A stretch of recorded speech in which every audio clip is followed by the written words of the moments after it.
ಕರ್ನಾಟಕ. ನಾನು ನಿಮ್ಮ ಸಂಜಯ್ ರಾಘವೇಂದ್ರ. ತುಂಬ ಖುಷಿಯಾಗಿದೆ ಇವತ್ತು, ಯಾಕೆಂದರೆ ನಾನು ಈ ವಿಡಿಯೋ ಮುಖಾಂತರ ನಿಮ್ಮ ಜೊತೆ ಮಾತಾಡಬೇಕು ಅಂತ ಆಸೆಪಟ್ಟೆ. ಯಾಕೆಂತಂದರೆ ಒಂದು 3 ತಿಂಗಳು ನಾನು ಬೆಡ್ ರೆಸ್ಟಲ್ಲಿದ್ದೆ. ಕಾರಣ ನಾನೊಂದು ಆಕ್ಸಿಡೆಂಟಲ್ಲಿ ನನ್ನ ಕಾಲಿನ ಫೀಮರ್ ಬೋನು ಕಟ್ಟಾಗಿತ್ತು, ಬ್ರೇಕ್ ಆಗಿತ್ತು. ಸೊ ಅದರಿಂದ 3 ತಿಂಗಳು ರೆಸ್ಟಲ್ಲಿದ್ದೆ. ಸೊ ಅದಾದ ನಂತರ ನಾನು ಕೆಲವರಿಗೆ ಕೃತಜ್ಞತೆ ಕೂಡ ಸಲ್ಲಿಸೋದಕ್ಕೆ ಇಷ್ಟಪಡ್ತೀನಿ. ಸೊ ಅದು ಒಂದು ಕಾರಣ. ಇನ್ನೊಂದು ಆಕ್ಸಿಡೆಂಟ್ ಆದಾಗ ಮೂಳೆ ಮುರಿದಾಗ ಕಂಪ್ಲೀಟಾಗಿ ಯಾವ ಥರ ಇರುತ್ತೆ ಜರ್ನಿ ಅಂತ ನಮಗಂತೂ ಗೊತ್ತಿರಲಿಲ್ಲ. ಸೊ ಡಾಕ್ಟ್ರ್ ಹೇಳ್ದಂಗೆ 3 ತಿಂಗಳು ಬೆಡ್ ರೆಸ್ಟಲ್ಲಿ ಇರಬೇಕಾಗುತ್ತೆ, ಅಥವಾ 3 ತಿಂಗಳಲ್ಲಿ ನೀವು ವಾಕ್ ಮಾಡ್ತೀರಾ ಅಂತ ಅವ್ರು ಹೇಳಿದರು.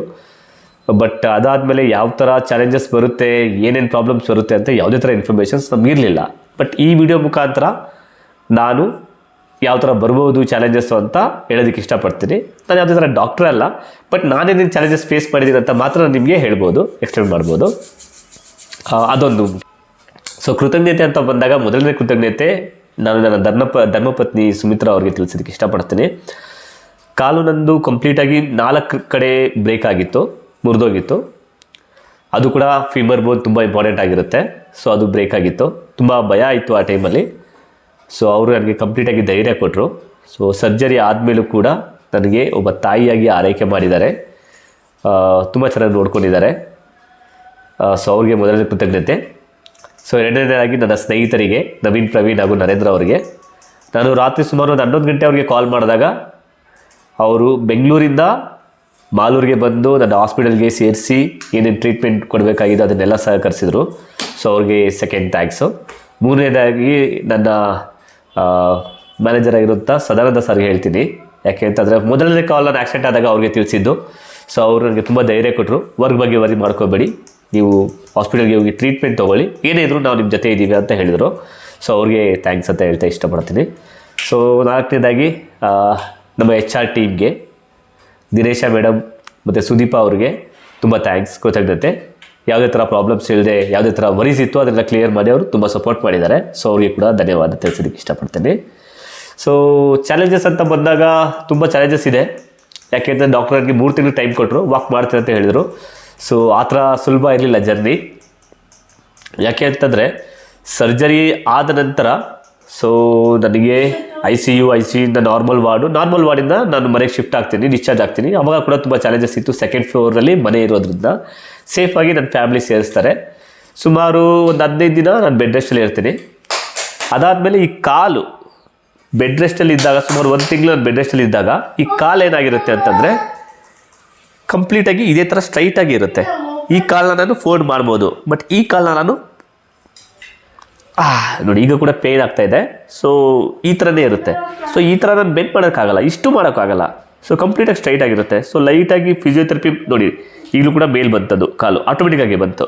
ಸೊ ಫಿಸಿಯೋಥೆರಪಿ ಮಾಡ್ತಾ ಮಾಡ್ತಾ ಮಾಡ್ತಾ ನೋಡಿ ಮತ್ತೆ ಅದು ಮೇಲ್ ಬರ್ತಾಯಿದ್ದು ನೋಡಿ, ನೀವೇ ಅಬ್ಸರ್ವ್ ಮಾಡ್ತಾಯಿದ್ದೀರಾ. ಸೊ ತುಂಬ ಚಾಲೆಂಜಸ್ ಆಗಿತ್ತು. ಸೊ ಅದನ್ನು ಯಾವ್ಯಾವ ಥರ ಇತ್ತು ಅಂತ ನಾನು ನಿಮಗೆ ವಿಡಿಯೋ ಮುಖಾಂತರ ತಿಳಿಸ್ಕೊಡ್ತೀನಿ ನೋಡಿ. ಇದು ನಿಮಗೆ ಮೋಸ್ಟ್ಲಿ ಹೆಲ್ಪ್ಫುಲ್ ಆಗ್ಬೋದು. ಸೊ ಸರ್ಜರಿ ಆಗ್ತೀವಿ, ಮನೆಗೆ ಬರ್ತೀವಿ, ಟ್ರೀಟ್ಮೆಂಟ್ ತೊಗೋತೀವಿ, ರೆಸ್ಟ್ ತೊಗೋತೀವಿ, ಅಷ್ಟೇ ಆಗೋದಿಲ್ಲ, ತುಂಬ ಚಾಲೆಂಜಸ್ ಬರುತ್ತೆ. ಸೊ ಈ ವಿಡಿಯೋಲಿ ನೀವು ನೋಡ್ಬೋದು. ತುಂಬ ಥ್ಯಾಂಕ್ ಯು. ನನ್ನ ಫ್ರೆಂಡ್ಸ್ ಆ್ಯಂಡ್ ಬ್ರದರ್ ನನ್ನ ಹಾಸ್ಪಿಟಲ್ಗೆ ಸೇರಿಸ್ತಾರೆ ಮಧ್ಯರಾತ್ರಿ ಸುಮಾರು 3:30-4 ಗಂಟೆಗೆ. ಸೊ ಆ್ಯಂಬುಲೆನ್ಸ್ನಲ್ಲಿ ಹೋಗ್ಬೇಕಾದ್ರೆ ತುಂಬ ಪೇಯ್ನ್ ಆಗ್ತಿತ್ತು, ಯಾಕೆಂದರೆ ರೋಡ್ ಸರಿ ಇರಲಿಲ್ಲ. ಸೊ ಸ್ವಲ್ಪ ಕೂಡ ಶೇಕ್ ಆದರೂ ಪೇಯ್ನ್ ಆಗ್ತಿತ್ತು. ಸೊ ಅದಾದಮೇಲೆ ಬೇಸಿಕ್ ಟ್ರೀಟ್ಮೆಂಟ್ನ ಕೊಡಲಾಗುತ್ತೆ, ಎಕ್ಸ್ರೇ ಮಾಡಲಾಗುತ್ತೆ. ಎಕ್ಸ್ರೇಲಿ ಗೊತ್ತಾಗುತ್ತೆ ಫೀಮರ್ ಬೋನ್ 4-5 ಕಡೆಯಿಂದ ಬ್ರೇಕ್ ಆಗಿದೆ ಅಂತ.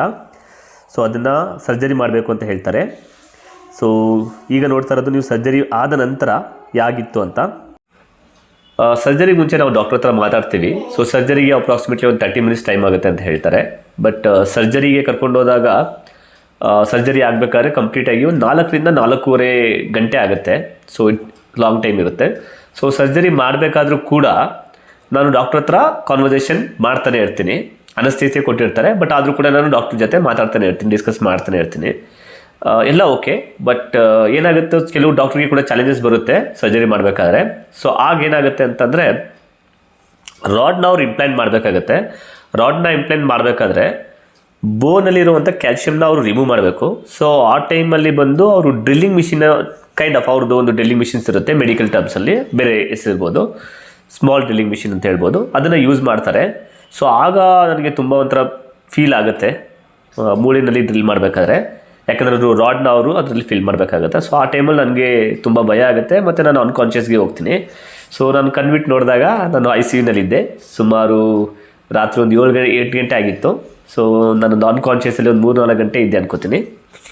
ಸೊ ಅದಾದ ನಂತರ ನನಗೆ ಐ ಸಿ ಯುನಲ್ಲಿ ಇಡ್ತಾರೆ ಒಂದು ರಾತ್ರಿ. ಸೊ ನೆಕ್ಸ್ಟ್ ಡೇ ನನಗೆ ಮೂವ್ ಮಾಡ್ತಾರೆ ನಾರ್ಮಲ್ ರೂಮ್ಗೆ. ಸೊ ಅದಾದ ನಂತರ ಏನಿರುತ್ತೆ ಅಂತಂದರೆ ಮತ್ತೆ ಒಂದು 3-4 ಡೇಸ್ ನಾನು ಹಾಸ್ಪಿಟಲ್ಲೇ ಇರ್ತೀನಿ. ಸೊ ಅದಾದಮೇಲೆ ನನಗೆ ಮನೆಗೆ ಡಿಸ್ಚಾರ್ಜ್ ಮಾಡ್ತಾರೆ. ಮನೆಗೆ ಮಾಡಬೇಕಾದ್ರೂ ತುಂಬ ಚಾಲೆಂಜಸ್ ಇರುತ್ತೆ, ಯಾಕಂದರೆ ನಾವು ಸೆಕೆಂಡ್ ಫ್ಲೋರಲ್ಲಿ ಇರೋವಂಥದ್ದು. ಸೊ ಆದರೂ ಕೂಡ ನನ್ನ ಫ್ರೆಂಡ್ಸು ಮತ್ತು ನನ್ನ ಫ್ಯಾಮಿಲಿ ನನಗೆ ಸೇಫಾಗಿ ಮೂವ್ ಮಾಡ್ತಾರೆ. ಸೊ ಡಾಕ್ಟರ್ ಸಜೆಷನ್ ಪ್ರಕಾರ ಒಂದು 15 ಡೇಸ್ ನಾನು ಯಾವುದೇ ಥರ ಮೂವ್ಮೆಂಟ್ ಮಾಡೋದಕ್ಕೆ ಆಗೋದಿರಲ್ಲ. ನನ್ನ ಕಾಲಲ್ಲಿ ಕೂಡ ನನ್ನ ಬೆನ್ನು ಕೂಡ ಶೇಕ್ ಮಾಡೋವಂಥ ಪರಿಸ್ಥಿತಿಲಿ ಇಲ್ಲ, ತುಂಬ ಪೇಯ್ನ್ ಆಗ್ತಿತ್ತು. ಸೊ ಒಂದು 15 ಡೇಸ್ ನಾನು ಬೆಡ್ಡಲ್ಲೇ ಇರ್ತೀನಿ. ನನ್ನ ಮಿಸಸ್ ನನ್ನ ತುಂಬ ಚೆನ್ನಾಗಿ ಆರೈಕೆ ಮಾಡ್ತಾರೆ. ಅದಾದ ನಂತರ ನಾನು ಸ್ಲೋಲಿ ವಾಶ್ರೂಮ್ಗೆ ಹೋಗೋ ಥರ ನಾನು ಪ್ಲ್ಯಾನ್ ಮಾಡ್ತೀನಿ. ಸೊ ನನ್ನ ಮಿಸಸ್ ಸಪೋರ್ಟ್ ಮಾಡ್ತಾರೆ. ಸೊ ಈ ಥರ ಇತ್ತು. ಸೊ ಅದಾದಮೇಲೆ ನಾವು 1 ತಿಂಗಳಾದಮೇಲೆ ಫಿಸಿಯೋಥೆರಪಿಗೆ ಹೇಳ್ತೀವಿ. ಸೊ ಅವ್ರು ಬಂದು ಕೆಲವೊಂದು ಸೆಷನ್ ಮಾಡ್ತಾರೆ. ಬಟ್ ಫಿಸಿಯೋಥೆರಪಿ ಸೆಷನ್ಸ್ ಆಗುತ್ತೆ ಸುಮಾರು 1.5 ತಿಂಗಳು ಆದ ನಂತರ. ಸೊ ಫಿಸಿಯೋಥೆರಪಿ ಎಲ್ಲ ಸ್ಟಾರ್ಟ್ ಆದಮೇಲೆ ತುಂಬ ಪೇಯ್ನ್ಫುಲ್ ಪ್ರೊಸೆಸ್ ಆಗಿರುತ್ತೆ. ಸೊ ಮನೆಯಲ್ಲೂ ಕೂಡ ಫಿಸಿಯೋಥೆರಪಿ ಮಾಡ್ತಾರೆ ನಮ್ಮ ಮಿಸಸ್ಸು. ಅದೇನು ಫಾಲೋ ಮಾಡಿದ್ರು ಸೇಮ್ ಅದೇ ಸ್ಟೆಪ್ಸ್ನ. ತುಂಬ ಪೇಯ್ನ್ಫುಲ್ ಆಗಿತ್ತು. ಸೊ ನಾವು ಈ ವಿಡಿಯೋನಲ್ಲಿ ನೋಡ್ತಾ ಇದ್ದೀರಾ. ಸೊ ಇದು ಮಾಡಲೇಬೇಕು, ಇಲ್ಲ ಅಂತಂದರೆ ಕಂಪ್ಲೀಟ್ ಸ್ಟಿಫ್ನೆಸ್ ಬರುತ್ತೆ. ಸೊ ಮುಂದೆ ತೊಂದರೆ ಆಗುತ್ತೆ ಅಂತ ಹೇಳ್ತಾರೆ. ಸೊ ಈಗ ಒಂದು 90 ಡಿಗ್ರಿ ತನಕ ನನ್ನ ಕಾಲು ಮೂವ್ ಆಗ್ತಾ ಇದೆ. ನೋಡಿ ಡೈಲಿ ಸೆಷನ್ಸ್ ಕಂಡಕ್ಟ್ ಮಾಡ್ತಾರೆ. ತುಂಬ ಪೇಯ್ನ್ಫುಲ್ ಪ್ರೊಸೆಸ್ಸು, ಬೇಡ ಅನಿಸುತ್ತೆ ಬಟ್ ಮಾಡಲೇಬೇಕು, ಬೇರೆ ಆಪ್ಷನ್ಸ್ ಇರೋದಿಲ್ಲ. ಸೊ ಸ್ವಲ್ಪ ಕೂಡ ನೋಡಿ ನೀವು ಅಬ್ಸರ್ವ್ ಮಾಡ್ಬೋದು ನನ್ನ ಕಾಲು ಎಷ್ಟು ಮಾತ್ರ ನಾನು ಎತ್ತೋದಕ್ಕೆ ಆಗ್ತಾಯಿದೆ ಅಂತ. ಅದಾದಮೇಲೆ ಕಂಪ್ಲೀಟಾಗಿ ಬ್ಲಾಕ್ ಆದಂಗೆ ಫೀಲ್ ಆಗುತ್ತೆ ನಿಮಗೆ. ಸೊ ಇದು ತುಂಬ ಕ್ರಿಟಿಕಲ್ ಆ್ಯಕ್ಚುಲಿ. ಇದ್ರ ಬಗ್ಗೆ ನಮಗೆ ಇನ್ಫಾರ್ಮೇಷನ್ಸೇ ಇರಲಿಲ್ಲ ಈ ಥರ ಚಾಲೆಂಜಸ್ ಬರುತ್ತೆ ಅಂತ. ಸೊ 2 ಮಂತ್ಸ್ ಆದಮೇಲೆ ಮತ್ತೆ ನಾವು ಎಕ್ಸ್ರೇ ಮಾಡಿಸ್ತೀವಿ. ಸೊ ಎಕ್ಸ್ರೇ ಮಾಡಿದಾಗ ಗೊತ್ತಾಗುತ್ತೆ ಬೋನ್ ಕ್ಯಾಲ್ಶಿಯಂ ಡೆವಲಪ್ ಆಗ್ತಾ ಇದೆ, ಬಟ್ ಇನ್ನೂ ಆಗಿಲ್ಲ ಅಂತ, ಜಾಯ್ನ್ ಆಗಿಲ್ಲ ಅಂತ. ಸೊ ಇದು ಒಂದು 2 ಮಂತ್ಸ್ ಆದಮೇಲೆ ನಾನು ಬೇಸಿಕ್ಕಾಗಿ ವಾಕ್ ಮಾಡೋದಕ್ಕೆ ಸ್ಟಾರ್ಟ್ ಮಾಡ್ತೀನಿ ವಾಕರಲ್ಲೇ. ಸೊ ಅಗೈನ್ ಇದರಲ್ಲಿ ಕೂಡ ತುಂಬ ಪೇಯ್ನ್ ಆಗುತ್ತೆ. ಸೊ ಬೇರೆ ಆಪ್ಷನ್ಸ್ ಇರೋದಿಲ್ಲ. ನೀವು ಬೇಸಿಕ್ಕಾಗಿ 1-1.5 ತಿಂಗಳ ತನಕ ನೀವು ರೆಸ್ಟಲ್ಲಿ ಇರ್ತೀರ. ಸೊ ಅದಾದಮೇಲೆ ಸ್ವಲ್ಪ ನಿಮಗೆ ಬಾಡಿಗೆ ನೀವು ಮೂಮೆಂಟಮ್ ಕೊಡಲೇಬೇಕಾಗತ್ತೆ. ಸೊ ಇದು ನಾನು ಬೇಸಿಕ್ಕಾಗಿ ವಾಕ್ ಸ್ಟಾರ್ಟ್ ಮಾಡ್ತೀನಿ. ಕೆಲವು ದಿನ ಆದಮೇಲೆ ನಾನು ಸೆಲ್ಫ್ ಎಕ್ಸರ್ಸೈಸ್ ಸ್ಟಾರ್ಟ್ ಮಾಡ್ತೀನಿ. ಸೊ ನೀವು ನೋಡ್ತಾ ಇರ್ಬೋದು ಕಾಲು ತುಂಬ ಬೆಂಡ್ ಆಗ್ತಾ ಇಲ್ಲ. ನಾನು ಫೋರ್ಸ್ಫುಲ್ ಆಗಿದ್ರೆ ಎಳ್ಕೊತಾ ಇದ್ದೀನಿ. ತುಂಬ ಪೇಯ್ನ್ ಆಗುತ್ತೆ. ನಮ್ಮ ಮಿಸ್ಸಸ್ ಕೂಡ ಮಾಡ್ತಾರೆ, ಬಟ್ ತುಂಬ ಪೇಯ್ನ್ಫುಲ್ ಆಗಿರುತ್ತೆ. ಅವ್ರಿಗೂ ಕೂಡ ತುಂಬ ಫೋರ್ಸ್ ಕೊಡೋದಕ್ಕೆ ಆಗೋದಿಲ್ಲ, ಯಾಕಂದರೆ ಅವ್ರಿಗೂ ಕೂಡ ತುಂಬ ಭಾರ ಅನಿಸುತ್ತೆ ಆ ಟೈಮಲ್ಲಿ ಕಾಲು. ಸೊ ಅದಾದಮೇಲೆ ನಾನು ಈ ಥರ ಕಂಟಿನ್ಯೂಸ್ ಆಗಿ ಸುಮಾರು ಒಂದು 15-20 ದಿನ ನಾನು ಫಾಲೋ ಮಾಡ್ತೀನಿ. ಸ್ವಲ್ಪ ಇಂಪ್ರೂವ್ಮೆಂಟ್ ಕಾಣುತ್ತೆ ಅದರಿಂದ. ಸೊ ಅದಾದಮೇಲೆ ನಾನು ಬೇಸಿಕ್ಕಾಗಿ ವಾಕ್ನ ಕೂಡ ಸ್ಟಾರ್ಟ್ ಮಾಡ್ತೀನಿ, ಕಂಟಿನ್ಯೂ ಮಾಡೋದು. ಸೊ ಫಿಸಿಯೋಥೆರಪಿ ಅವರು ಕೂಡ ಮನೆಗೆ ಬರೋದನ್ನು ಸ್ಟಾಪ್ ಮಾಡ್ತಾರೆ. ಸೊ ಆ ಟೈಮಲ್ಲಿ ಕೂಡ ನಾನು ಡಿಸೈಡ್ ಮಾಡ್ತೀನಿ, ನಾನೇ ಫಿಸಿಯೋಥೆರಪಿಗೆ ಅವ್ರ ಕ್ಲಿನಿಕ್ಗೆ ವಿಸಿಟ್ ಮಾಡೋಣ ಅಂತ ನಾನು ನಮ್ಮ ಮಿಸಸ್ ಡಿಸೈಡ್ ಮಾಡ್ತೀವಿ. ಸೊ ಈಗ ಬರುವಂಥ ವೀಡಿಯೋ ಮುಂದೆ ಸುಮಾರು 2 ತಿಂಗಳು 2.5 ತಿಂಗಳು ಆದ ನಂತರ, ಸೊ ಸುಮಾರು ಒಂದು 15 ದಿನದ ಇಂಚೆ ರೆಕಾರ್ಡ್ ಮಾಡಿರೋಂಥ ವೀಡಿಯೋ ಇದು. ಸೊ ನಾನು ಕೂಡ ನಮ್ಮ ಮಿಸಸ್ಸು ಇಬ್ಬರು ಸೇರಿ ಕ್ಲಿನಿಕ್ಗೆ ವಾಕ್ ಮಾಡ್ಕೊಂಡು ಹೋಗೋದಕ್ಕೆ ಟ್ರೈ ಮಾಡ್ತಾಯಿದ್ದೀವಿ. ಸುಮಾರು ಒಂದು 1/2 ಕಿಲೋಮೀಟರ್ ಇರುತ್ತೆ. ಸೊ ತುಂಬ ಕಡೆ ನಾನು ಕೂತ್ಕೋತೀನಿ, ತುಂಬ ಅಂಗಡಿ ಇದ್ದಾಗ ಚೇರ್ ತೊಗೊಂಡು ಕೂತ್ಕೋತೀವಿ. ಸೊ ಆ ಥರ ಎಲ್ಲ ಮಾಡಿ ನಾನು ಫೈನಲಾಗಿ ಕ್ಲಿನಿಕ್ಗೆ ಹೋಗ್ತೀನಿ ಮತ್ತು ಫಿಸಿಯೋಥೆರಪಿನ ಕಂಟಿನ್ಯೂ ಮಾಡ್ತೀನಿ. ಸೊ ಈ ಥರ ಇರುತ್ತೆ ಪ್ರೊಸೆಸ್ ಇದು. ಸೊ ಅಲ್ಲಿ ಹೋದಾಗ ನಮಗೆ ಈ ಥರ ಮಷಿನ್ಸ್ ಕೂಡ ಇರುತ್ತೆ. ಸೊ ಅದರಲ್ಲಿ ಕೂಡ ಹೆಲ್ಪ್ ಆಗುತ್ತೆ. ಸೊ ಫಿಸಿಯೋಥೆರಪಿ ಕೂಡ ಮಾಡ್ತಾರೆ. ನೀವು ನೋಡ್ತಾ ಇರ್ಬೋದು ಈಗ ಸುಮಾರು ಒಂದು 90 ಡಿಗ್ರಿ ಬಂದಿದೆ, 90-95 ಡಿಗ್ರಿ ಬಂದಿದೆ ಅಂತ ಅನ್ಕೋತೀನಿ. ಸೊ ಒಬ್ಬ ಮನುಷ್ಯನಿಗೆ ಕಾಲು ಫೋಲ್ಡ್ ಆಗಬೇಕಾಗಿರೋದು 130 ಡಿಗ್ರಿ ಅಂತೆ. ಸೊ ಈಗ ಕೂಡ ನಂದು 95 ಡಿಗ್ರಿ ತನಕ ಬಂದಿದೆ. ಸೊ ಇನ್ನೂ 130 ಡಿಗ್ರಿ ಬಂದಿಲ್ಲ. ಸೊ ಅದನ್ನೇ ಅಚೀವ್ ಮಾಡಬೇಕು ಅಂತ ನಾನು ಕೂಡ ಟ್ರೈ ಮಾಡ್ತಾಯಿದ್ದೀನಿ. ಸೊ ಡಾಕ್ಟ್ರ್ ಪ್ರಕಾರ ಮೂಳೆ ಜಾಯಿನ್ ಆಗಬೇಕು. ಜಾಯಿನ್ ಆದಂಗೆ ಸ್ವಲ್ಪ ಸ್ಟಿಫ್ನೆಸ್ ಕೂಡ ಕಮ್ಮಿ ಆಗುತ್ತೆ, ಮತ್ತು ಕಾಲು ಕೂಡ ಸ್ವಲ್ಪ ಫ್ರೀ ಆಗುತ್ತೆ ಅಂತ ಹೇಳ್ತಾರೆ. ಇದು ತುಂಬ ಪೇಯ್ನ್ಫುಲ್ ನೋಡಿ. ಈಗ ನೋಡ್ತಾರಂಥದ್ದು ನೀವು ಸುಮಾರು ಅವ್ರು ಮಾಡಿರೋದು 100 ಡಿಗ್ರಿ ತನಕ ಮಾಡಿದ್ದಾರೆ, 105 ಡಿಗ್ರಿ ತನಕ ಮಾಡಿದ್ದಾರೆ. ಸೊ ವಿಡಿಯೋ ನೋಡಿದಾಗೆ ನೀವು ಕಾಲು ಬೆಂಡ್ ಆಗ್ತಾಯಿಲ್ಲ, ಸುಮಾರು ಒಂದು 30 ಡಿಗ್ರಿ ತನಕ ಮಾತ್ರ ಆಗ್ತಾಯಿದೆ. ಬಟ್ ಡೇ ಬೈ ಡೇ ನಾವು ಸೆಲ್ಫ್ ಎಕ್ಸಸೈಸು ಮತ್ತು ನಮ್ಮ ವೈಫ್ ಕೂಡ ಸಪೋರ್ಟ್ ಮಾಡಿದ್ರು. ಸುಮಾರು ಒಂದು 20-25 ಫಿಸಿಯೋ ಸೆಷನ್ಸ್ ಕೂಡ ಆಗಿದೆ. ಸೊ ಆಫ್ಟರ್ ದಟ್ ಈಗ ನಾನು ಹೇಳ್ಬೋದು 90 ಡಿಗ್ರಿ ತನಕ ನಾನು ಕಾಲನ್ನ ಫೋಲ್ಡ್ ಮಾಡ್ಬೋದು. ಅದ್ರ ಮೇಲೆ ಆಗ್ತಾಯಿಲ್ಲ. ನಮ್ಮ ಮಿಸ್ಸಸ್ಸು ಅಥವಾ ಫಿಸಿಯೋಥೆರಪಿ ಅವರು ಪುಷ್ ಮಾಡಿದ್ರೆ ಒಂದು 95 to 100 ತನಕ ಹೋಗ್ತಾಯಿದೆ. ಬಟ್ ತುಂಬ ಪೇಯ್ನ್ ಇರುತ್ತೆ ಆ ಟೈಮಲ್ಲಿ ಕೂಡ. ಸೊ 90 ನಾನು ಮಾಡ್ಬೋದು, 130 ತನಕ ಅಚೀವ್ ಮಾಡಬೇಕು. ಸೊ ಅದೇ ಚಾಲೆಂಜಸ್ ಇರುವಂಥದ್ದು, ಬಿಗ್ ಚಾಲೆಂಜಸ್ಸು. ತುಂಬ ಕಷ್ಟ ಅನ್ನಿಸ್ತಾ ಇದೆ. 90 ಡಿಗ್ರಿ ಮೇಲ್ ಮಾಡೋಕ್ಕೆ ಸಾಧ್ಯ ಆಗ್ತಾಯಿಲ್ಲ, ತುಂಬ ಪೇಯ್ನ್ಫುಲ್ ಇದೆ.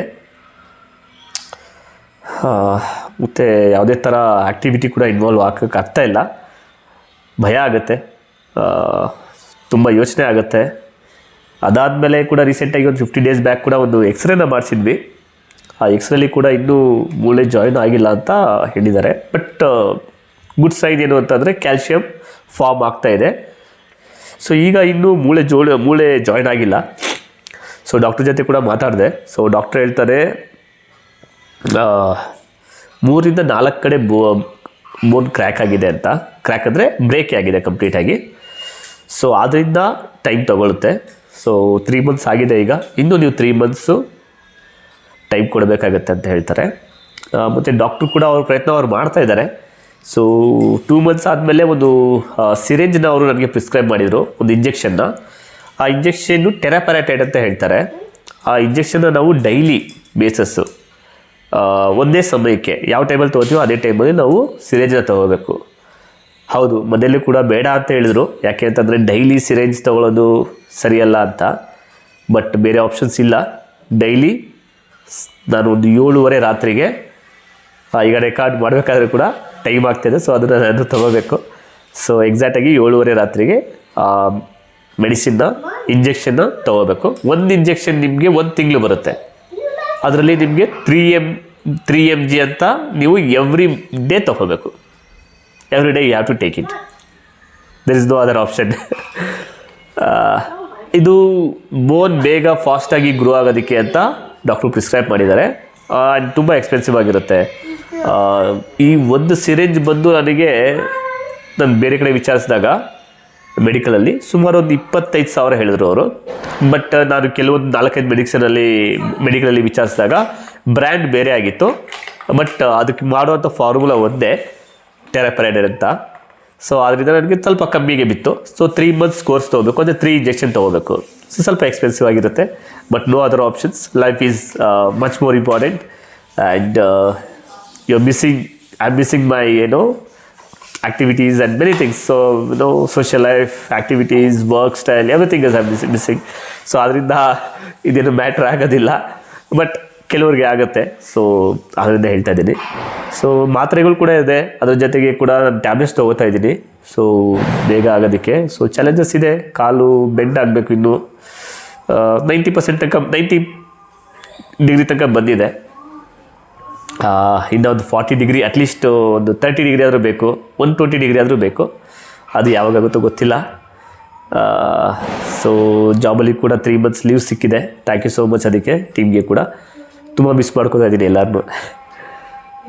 ಪರ್ಸ್ನಲ್ ಲೈಫ್, ಸೋಷಿಯಲ್ ಲೈಫ್ ಪ್ರತಿಯೊಂದು ಕೂಡ ಮಿಸ್ ಮಾಡ್ಕೋತಾ ಇದ್ದೀನಿ. ನೋಡೋಣ, ಆದಷ್ಟು ಬೇಗ ರಿಕವರ್ ಆಗ್ತೀನಿ ಅಂತ ನಂಬಿಕೆ ಇದೆ. ಸೊ ವಾಕ್ ಮಾಡೋದಾಗ ಕೂಡ ತುಂಬ ಪೇಯ್ನ್ ಆಗುತ್ತೆ. ಸ್ಪೆಷಲಿ ಇನ್ನೊಂದೇನಾದರೆ ಚಳಿ. ಈ ವೆದರ್ ಕೂಡ ತುಂಬ ಕೋಲ್ಡ್ ಆಗಿರೋದ್ರಿಂದ ಕರೆಂಟ್ ಶಾಕ್ ಥರ ಫೀಲ್ ಆಗುತ್ತೆ. ಆಗಾಗ ಕರೆಂಟ್ ಶಾಕ್ ಬರೋ ಥರ ಆಗುತ್ತೆ. ಏನು ಮಾಡೋದಕ್ಕಾಗೋದಿಲ್ಲ, ನೋಡೋಣ.